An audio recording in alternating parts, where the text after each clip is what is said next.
Hello, मैं doctor के मिश्रा आप सभी व्यूवर्स का हमारे यूट्यूब चैनल आर क्लासेस पर स्वागत करता हूँ। हिंदी लैंग्वेज के क्रम में आज हम इस वीडियो ट्यूटोरियल में वाक्य भेद या हिंदी व्याकरण कह सकते हैं कि क्रम में वाक्य भेद अर्थ की दृष्टि से के टॉपिक पर बात करेंगे।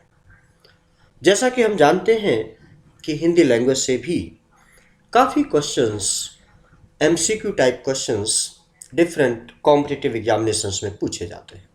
ये थ्योरेटिकल पार्ट अभी हम कवर कर रहे हैं। इसके बाद में अदर अपकमिंग वीडियो ट्यूटोरियल्स में हम एमसीक्यू टाइप क्वेश्चंस आंसर भी डिस्कस करेंगे। अब हम विस्तृत जानकारी के लिए आगे बढ़ते हैं। वाक्य भेद अर्थ की दृष्टि से टॉपिक ये है। ये सही बात है कि मनुष्य एक सामाजिक प्राणी है। वह समाज में दूसरों से जुड़ा हुआ रहता है। वह दूसरों से बातचीत करने के लिए भाषा का प्रयोग करता है और भाषा बातचीत करते रहने से ही जुड़ा हुआ रहता है। इसके लिए वह ध्वनियां निकालता है। इन्हीं ध्वनियों का सार्थक समूह शब्द और वाक्य का रूप लेते हैं। वह प्रायः वाक्यों के रूप में अपनी बातें कहता है। सार्थक शब्दों का वह व्यवस्थित समूह जिनके माध्यम से मन के भाव या विचार प्रकट किए जाते हैं उन्हें वाक्य कहते हैं। उदाहरण के रूप में पक्षी गीत गाते हैं, बसंत ऋतु आते ही फूल खिल जाते हैं, फैक्ट्रियां लगने से प्रदूषण बढ़ गया है। उपयुक्त वाक्य सार्थक शब्दों का वह व्यवस्थित समूह है जिनसे भाव विचारों की पूरी अभिव्यक्ति हो रही है। इसको हम वाक्य कहेंगे। वाक्य के तत्व वाक्य के से भाव विचारों की भलीभांति अभिव्यक्ति हो, इसके लिए वाक्य में निम्नलिखित तत्व अवश्य होने चाहिए। जैसे कहा जाता है वाक्य सार्थक होना चाहिए, सार्थकता यानी कि वाक्य की रचना सार्थक शब्द समूह द्वारा ही की जाती है ताकि वाक्य से उचित अर्थ की अभिव्यक्ति हो सके। जैसे प्रातः होते ही पक्षी कलरव करने लगे। साल भर मेहनत करने के कारण ही वह कक्षा में प्रथम आया। अब ये सब सार्थक वाक्य है। कभी कभी निरर्थक शब्द भी वाक्य में प्रयुक्त होकर अर्थ का बोध कराने लगते हैं। जैसे सुमन, इस भिखारी को कुछ खाना वाना दे। तो खाना वाना, इससे बक झक, ये गौरैया कब से बकझक किए जा रही हैं। तो यहाँ पर झक या वाना ये इनका कोई अर्थ नहीं है, निरर्थक है, लेकिन फिर भी इनसे जब ये हमारे वाक्य में प्रयोग किए जाते हैं तो अपने अर्थ होने के अर्थ का बोध कराते हैं। जैसे आकांक्षा, किसी वाक्य के एक पद को सुनकर अन्य आवश्यक पद को सुनने या जानने की जो उत्कंठा प्रकट होती है उसे आकांक्षा कहते हैं। जैसे मैदान में खेल रहे हैं। अब ये सार्थक तो है, लेकिन खेल रहे हैं या वाक्य सुनते ही मन में प्रश्न आएगा, क्या खेल रहे हैं, कौन खेल रहे हैं। हमें इसका उत्तर मिलता है, लड़के मैदान में खेल रहे हैं। यहां लड़के शब्द जोड़ देने से वाक्य पूरा हो गया। इससे पहले वाक्य को लड़के शब्द की आकांक्षा थी, जिसके जुड़ते ही यह आकांक्षा समाप्त हो गई। अब किसी भी वाक्य में योग्यता, यानी कि हम दो बातें किए, सार्थकता और आकांक्षा। अब योग्यता की बात करते हैं। वाक्य में प्रयुक्त प्रत्येक शब्द यानी पद प्रसंगानुरूप अर्थ प्रदान करने वाला होना चाहिए। ऐसे इसे ही योग्यता कहते हैं। जैसे किसान कुदाल से खेत जोतता है। इस वाक्य में योग्यता का अभाव है, क्योंकि कुदाल से खेत की जुताई नहीं की जाती। कुदाल के स्थान पर हल का प्रयोग करने से वाक्य में वांछित योग्यता आ जाती है। तब वाक्य इस तरह हो जाएगा, किसान हल से खेत जोतता है। जैसे निकटता, वाक्य के किसी शब्द को बोलते या लिखते समय अन्य शब्दों में परस्पर निकटता होना आवश्यक है। इसके अभाव में शब्दों से अभीष्ट अर्थ की प्राप्ति नहीं हो पाती। जैसे गाय घास अब चर रही है, बीच में देखिए कुछ जगह खाली है।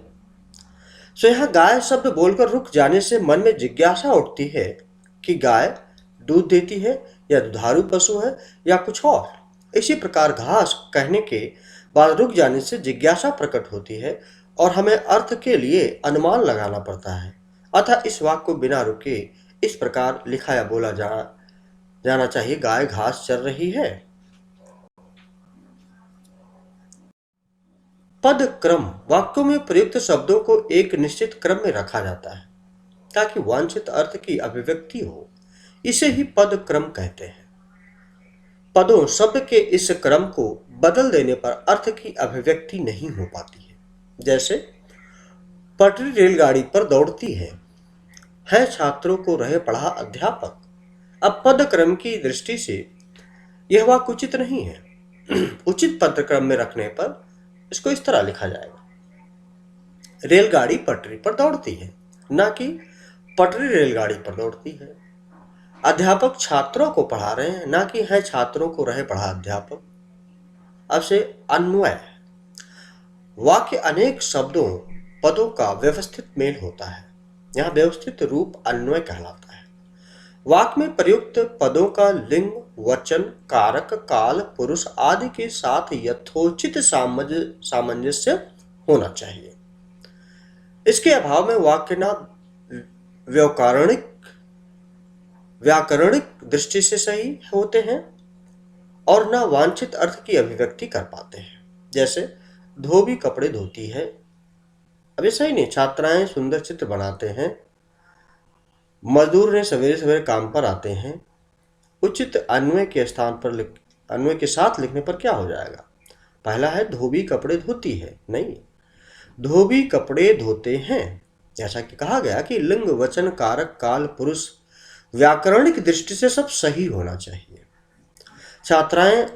छात्राएं सुंदर चित्र बनाते हैं, नो, छात्राएं सुंदर चित्र बनाती हैं। मजदूर ने सवेरे सवेरे काम पर जाते हैं, नहीं, मजदूर सवेरे सवेरे काम पर जाते हैं। तो इस तरीके से इसको हम समझ सकते हैं। अर्थ के आधार पर अब वाक्य भेद की हम बात करते हैं। वाक्य में सूचना दी जा रही है या नकारात्मकता का भाव है, प्रश्न पूछा जा रहा है या विस्मय प्रकट किया जा रहा है, काम करने का आदेश दिया जा रहा है या इच्छा प्रकट की जा रही है, इसे ही अर्थ कहा जाता है। इस आधार पर वाक्य के निम्नलिखित 8 भेद हो सकते हैं। जैसे विधानवाचक, प्रश्नवाचक, आज्ञावाचक, संदेहवाचक, नकारात्मक, इच्छावाचक, विस्मयवाचक, संकेतवाचक, इस तरीके से ये। अब जैसे विधानवाचक, जिस वाक्य में क्रिया होने या करने की सूचना मिलती है हो या इस प्रकार का सामान्य कथन हो, उसे विधानवाचक वाक्य कहते हैं। विधानवाचक वाक्य को सकारात्मक वाक्य भी कहा जाता है, क्योंकि इस प्रकार के वाक्यों में कही गई बात को जो का तो मान लिया जाता है। जैसे उदाहरण के लिए, पक्षी घोंसले से उड़ चुके हैं, कविता ने पाठ याद कर लिया है, नदी में बाढ़ आई है, विजया ने दौड़ में प्रथम स्थान प्राप्त किया, रोहित ने नया मकान खरीदा। ये सब विधानवाचक है। निषेधवाचक या नकारात्मक, जिन वाक्यों से क्रिया न होने या न किए जाने का भाव प्रकट होता है उसे नकारात्मक वाक्य कहते हैं। जैसे पक्षी घोंसले में से नहीं उड़े हैं, कविता ने पाठ नहीं याद किया, नदी में बाढ़ नहीं आई है, ऐसी सर्दी में बाहर मत जाओ, रोहन धूप में न निकलना। इस तरीके से नकारात्मक वाक्य होते। प्रश्नवाचक वाक्य, जिन वाक्यों में प्रश्न पूछा जाता है तथा जिनमें कुछ उत्तर पाने की जिज्ञासा रहती है, उसे प्रश्नवाचक वाक्य कहते हैं। जैसे क्या, कब, क्यों, कैसे, कौन, किसे, किसका इत्यादि अगर जुड़ा हुआ। जैसे ऐसी धूप में बाहर कौन खड़ा है, रमा कब आई, कल तुमने क्या क्या खाया था, तुम कल विद्यालय क्यों नहीं आई या आए, विक्रम किसकी राह देख रहा है। ये सब प्रश्नवाचक है। आज्ञावाचक, जिन वाक्यों में आज्ञा या अनुमति लेने का भाव प्रकट होता है उसे आज्ञावाचक कहते हैं। जैसे किताब के पेज मत फाड़ो, किसले अब पढ़ने बैठ जाओ, दीवारों को साफ कर दो, अपने जन्मदिन पर एक पौधा लगाना, यह काम कल तक जरूर पूरा कर देना। ये क्या है? आज्ञावाचक। इच्छावाचक, जिन वाक्यों में वक्ता की इच्छा, कामना, आशीर्वाद आदि का भाव प्रकट होता हो।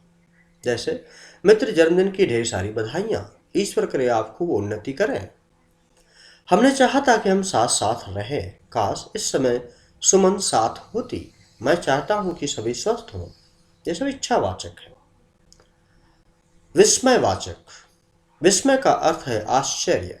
जिन वाक्यों से आश्चर्य, हर्ष, घृणा, प्रसन्नता, शोक, दुख, भय आदि भावों को की अभिव्यक्ति हो उन्हें विस्मयवाचक कहते हैं। जिसमें कि मुख्य रूप से अहो, आहा, हाय, छी, अरे आदि का बोध होता हो। जैसे अरे कितना विशाल मैदान है, ओह तुम आ गए, आह कितना, इतना सुंदर फूल देखकर मन प्रसन्न उठा, सावधान ट्रक आ रहा है, छी नाले के पास बड़ी बदबू थी। तो इस तरीके से विस्मय आदि बोधक हम कह सकते हैं कि ये वाक्य। संदेहवाचक, जिन वाक्यों की क्रिया पूर्ण न होने में या पूर्ण होने में संदेह होता है उन्हें संदेहवाचक वाक्य कहेंगे। जैसे संभवतः, शायद इत्यादि। रमा खाना पका चुकी होगी, दीपक बुझ गया होगा, संभवतः विजय विद्यालय से घर आ गया होगा।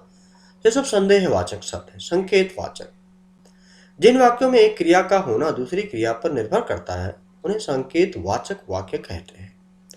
इस प्रकार के वाक्यों में काम पूरा होने के लिए शर्त सी लगी होती है। संकेतवाचक वाक्य पहचान यदि, अगर, जैसे से किए जाते हैं। जैसे अगर जल्दी आते तो टिकट मिल जाता, यदि वर्षा रुकती तो मैं घर जाता, यदि डॉक्टर समय पर आ जाते तो मरीज की जान बच जाती, यदि सिंचाई की गई होती तो फसलें ना सूखती, अगर परिश्रम करोगे तो अवश्य सफल होगे, इत्यादि। इस प्रकार से हमें लगता है कि आपको ये वीडियो ट्यूटोरियल हमारा जरूर पसंद आया होगा। हमारे YouTube चैनल आर क्लासेस को यदि आपको ये वीडियो ट्यूटोरियल पसंद आया तो जरूर सब्सक्राइब करें, like. Thank you very much. Have a nice time. Best of luck.